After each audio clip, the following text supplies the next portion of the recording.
Welcome to the Code of Life. I'm Randine Neal. The COVID-19 pandemic has forced us to look at our food industry in a completely different way. How many of us at the beginning of this pandemic suddenly had a desperate need to stockpile food and buy flour or yeast? Now, questions are being raised about our food supply chain and the necessity of creating sustainable food systems close to home and ethically sustainable food system. A big part of that food sustainability plan includes genomics, but not in the way you may think. Our two guests today are what you might call futurists, scientists using genomic technology to plan for the future of our food supply in a safe, ethical, and sustainable way. First, Dan Weary is a UBC professor who specializes in animal welfare, and by studying how genomic modifications may benefit or harm them. And Lenore Newman is the director of the Food and Agriculture Institute at the University of the Fraser Valley and an author of 2 books who specializes in the future of food, what's sustainable and what isn't, including land use and policy. Welcome, Dan. Welcome, Lenore, to you both. Thank you. Thank you for having us. Yeah. So I described you both at the beginning as food futurists. Do you agree with that? And how does that pertain to you, Dan? So in a way, nothing is more traditional than the practice of agriculture. And so we have this 10,000-year relationship with cows, for example. So in a way, it's very traditional. But also in agriculture forever, there's been adoption of new technologies, often with a lot of pushback, but often also with lots of successful adoption. So I think that's one of the interesting things here is just to see this genomic technologies as just one other type of technology and the issues around incorporating where and how to best incorporate technology into our food system. I definitely think it is a big part of what I do, although as Dan mentions, I spend a lot of time looking at the past and what we have eaten over the last 10,000 years, going right from when we were wrapping mammoth around sticks and roasting it in front of fires to a future where maybe we will be cloning mammoth cells and wrapping them around sticks and putting them on fires. So sort of the whole arc of history, but a lot of my work does ask the question, what will be for dinner tomorrow? You talk a lot about cellular technology, and the way we eat will be our cellular agriculture, and the way we eat a century from now will be vastly different than what we do now. What do you mean by that? And give us an example. Yes, well, I truly believe we're entering a period of incredible change in the food system that is on par with the change 10,000, 8,000 years ago when we first moved to farming and animal agriculture in an organized way, in that we're gaining the technologies to produce incredible amount of foods indoors and in many cases without the animals involved. And cellular agriculture focuses on producing animal products without the animal directly. There are still a few animals here and there in the system, but it is things, for example, like growing a burger in a vat, which is very difficult, but a lot of people are working on it. It's expensive too. Very expensive, yeah. Although as most technologies, it's getting cheaper and cheaper. And the one I specialized in is creating dairy without the cow, which is a much easier technological problem and is now cheap enough that it is coming into the range where it can compete with dairy. And it's also an interesting category because animal-derived dairy is already competing with plant-derived dairy, and now there's a new kid on the block, which we call yeast-derived dairy in our group.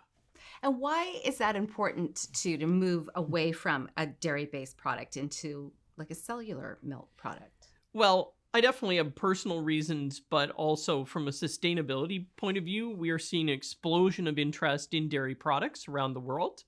And we are having a terrible time scaling that system to meet demand. We're seeing these super dairies of up to 100,000 cows in China. And around the world, sometimes in the tropics where cows don't do that well. And the emissions from these are kind of shocking. And so it's an easy system to disrupt because if instead we're fermenting the product using yeast that's been modified to produce milk proteins, basically we're just dumping sugar in and getting milk out the other end. I'm simplifying. But it's a bit like brewing, which we've been doing for thousands of years. And the estimates, and we don't have exact numbers yet, is we could see about a 90% saving in in greenhouse gas emissions and about a 95% saving in land, although there's some caveats around there. Dan, you kind of fit in the here and now where Lenore is talking about the future, right? You're dealing with these massive dairy farms right now, and your job is to really kind of ensure that the changes that are coming, genomic or not, are safe and healthy and good ultimately for the animal. I mean, I guess where I'd sort of launch off from where Lenore is that, and it relates back to what I said right at the beginning too, is that in a way, I'm working from the context that we've had this 10,000 year relationship with cattle, and in some way or another, I'm betting we're going to continue living with cattle, let's say, over the next 10,000 years. And the question is, how do we do that in a really good way? A good way for the planet, a good way for the farmers, and a good way for the animals themselves, as well as all the other agricultural work and the people who live in rural communities that work and depend in those systems. And so my real primary interest is in the animals themselves and trying to understand how do we make their lives better. And often I think we think of technology. So for example, even this whole idea around industrialization of agriculture, and both you and Laura have talked about these large farms, and we think of that as sort of scary and something that's probably bad for the animals.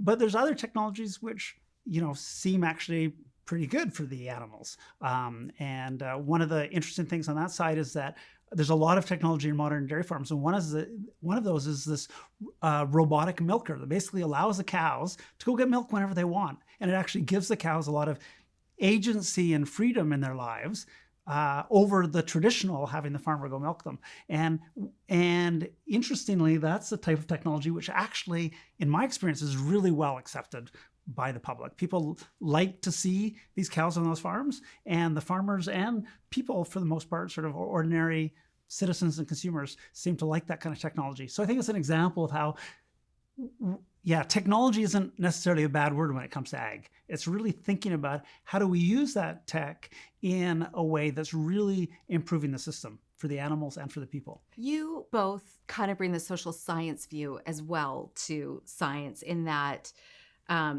you talk about people fear change, and maybe they're not ready to talk about possibly, drinking milk not made from something, either even oat milk, let alone dairy milk. But now it feels like in this COVID world that we're living in, it almost seems like it's a great time to have those deeper discussions about our food chain supply and food sustainability. Because it's relevant now, right? That was one of the things we were worried about. I think it's very true. And the one thing I do, I'm a techno optimist. I cut my teeth in San Francisco, and I'm maybe a little too optimistic and a little too front of the line on new technologies sometimes. But I look at the arc of history, and there is no technology we have developed that we haven't used, ever. No one can come up with a good example of something we're like, nope, not going to use that one.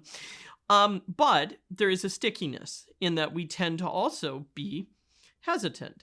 And it is interesting in that after pandemics, after wars, anytime society is really stressed, the result tends to be then a burst of creativity. You have a bit of a golden age afterwards. And I do feel in food, it is driving trends that were already happening. Skepticism of long supply chains and the desire to produce things closer to where they're eaten has been emerging as something we wanted to do anyway, to improve quality, to improve availability. And in Canada, that means technology, because it's cold here in most of the year. Somehow, almost all the year. I still haven't quite got over that. But what it means is we are seeing more acceptance. Also, there is what we sometimes in our group call the Reaper effect, in that we've done studies to gauge consumer acceptance of these technologies, and it's very low among people 60 and over, and it's very high among people 25 and younger.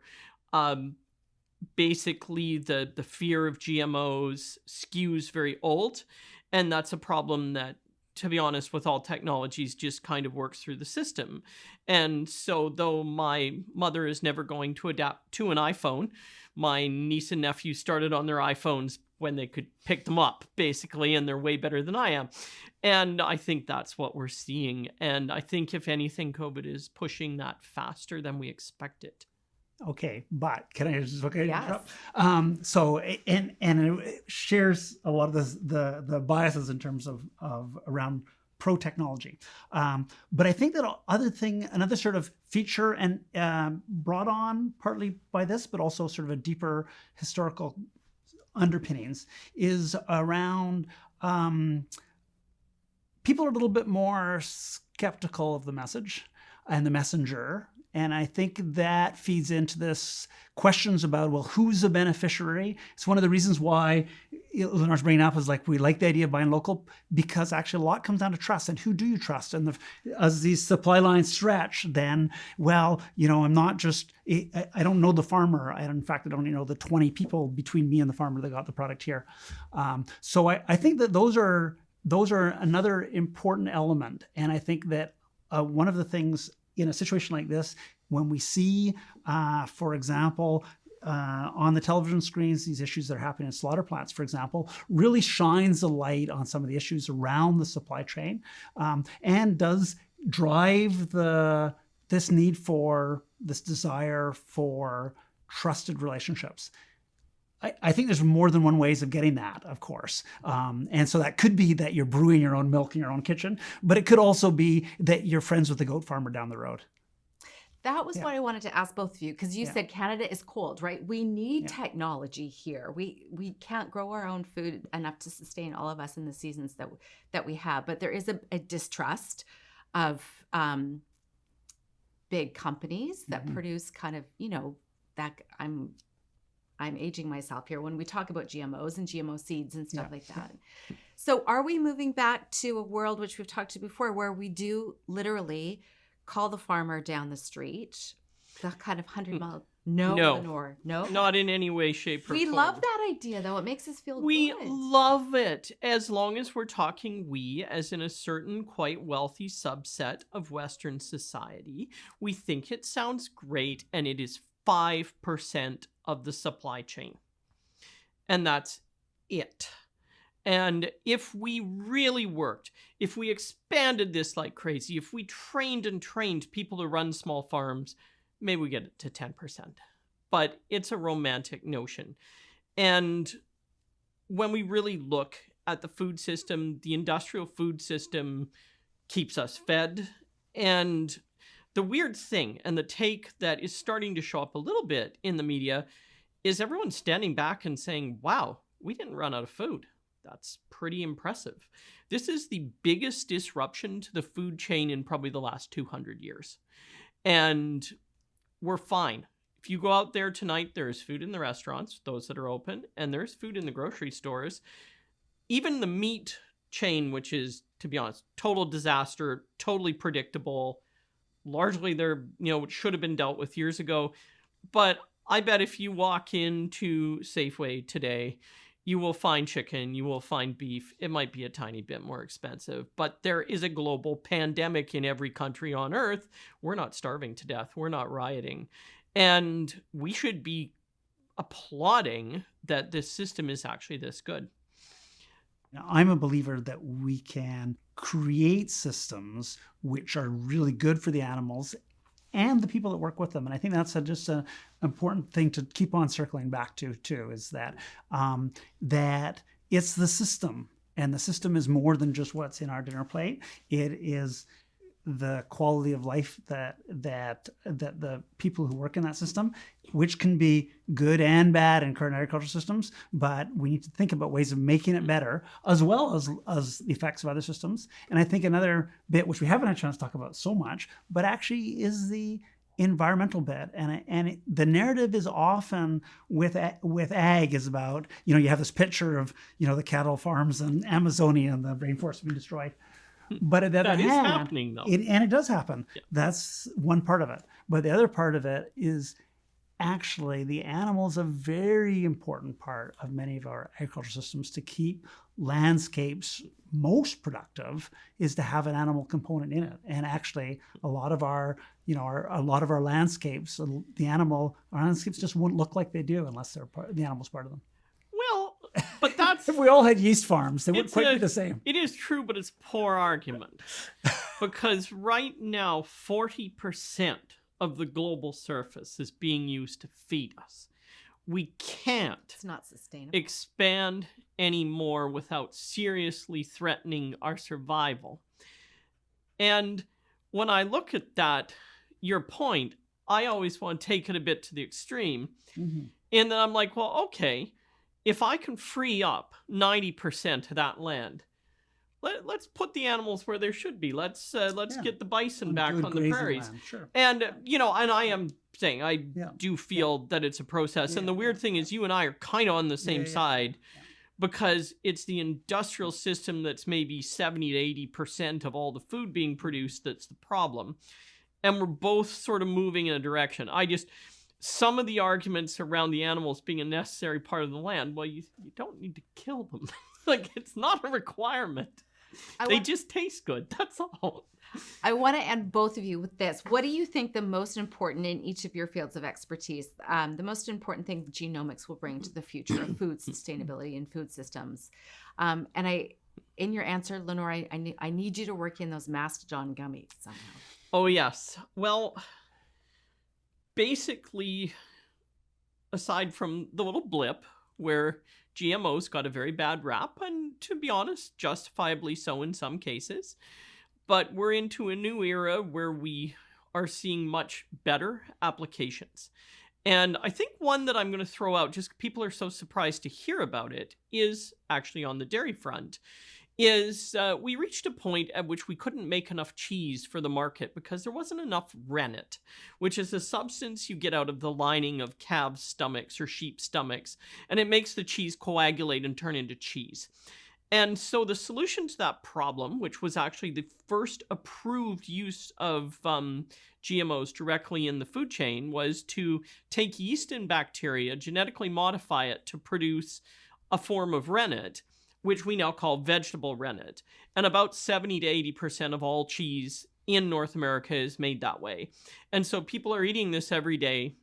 They obviously are not encountering great problems, and it solved a terrible problem. And we would not be eating cheese the way we do if it hadn't been for that technology. Now, fast forward, I think what we're going to see is we're going to see a lot of genetic technologies being used to improve existing foods. And when I talk about cellular taking over, I mean, it's hundreds of years. We're going to have that blue cheese had better be around for a while yet. I love it myself. But we also might see kind of an unstopping of the potential of what we can do. And I was in San Francisco meeting with people in this space, and there was a group producing gelatin without animal product. And they actually had a very practical reason. It turns out that medical gelatin causes allergies. It causes weird reactions because it's an animal product being introduced directly into your body in some cases. And so they were looking for an alternative, and they wanted to create gelatin using bacteria. And they needed, though, an animal cell line from which to pull the DNA that makes the gelatin. And they went through their cell line book and noticed mastodon was available because it has been sequenced. And so that's what they chose. And they were handing out mastodon gummy bears with the proviso that, we were taking our chances on them. No one had eaten these in a long time. And it nicely squares that circle because we hunted the mastodon to extinction. And now here it is popping up again. And what it suggests to me, though, is we could get very creative with animal cells.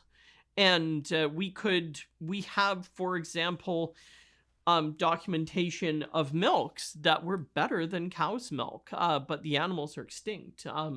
Stellar sea cows, for example, their milk was apparently amazing. We could maybe do that for us. And, maybe you're feeling like some fermented mare's milk, but you don't want to go all the way to Mongolia and milk a horse, which is very difficult to do. Well, probably handle that with cellular. And so I think we're just on the edge of an amazing period in food. And as long as we don't cook ourselves with climate change, it could be a really great time to be eating. Dan, what do you think? So I guess what I'd like to sort of switch a little bit more to a meta innovation. So I think what is really extraordinary actually about us even being here in this room is that we're using social sciences to better understand what types of technology are likely to succeed and resonate broadly with societal values. And I think that this is huge in science, right? So science forever has been about sort of wise wizard on the hill coming up with some wonderful secret formula and then sort of imposing that on the peasants below. And this idea that no, we're going to, in an intentional way, work on technologies that resonate. Yeah, being creative, but at the same time functioning within sort of broader societal norms, I think is really important and exciting. I don't exactly know where that'll end up, and I think the conversation sort of shows that. There's lots of potential views of the future, but I think what's exciting about where we are is I think we're now much less likely to do the really sort of dumb things that we did 20, 30 years ago of developing these technologies that really nobody wanted. Or truly understood or knew about. Yeah. And so I think that this is, I mean, it's important, I think, to realize that this is really a dramatically different landscape. And actually it's, even in science, this isn't common. And so I think we should be really proud of the luxury of really being in a time and a place where we have the science working together with the societal aspects. A great way to end it. Thank you so much for Oh, a fascinating conversation. I hope you'll both come back. Thank you. Oh, anytime. Yeah, that's fun. We'll find other things to say, I'm guessing. Yeah, maybe I'll bring some of that cellular ice cream if Yes, I can. please. Oh. Thanks.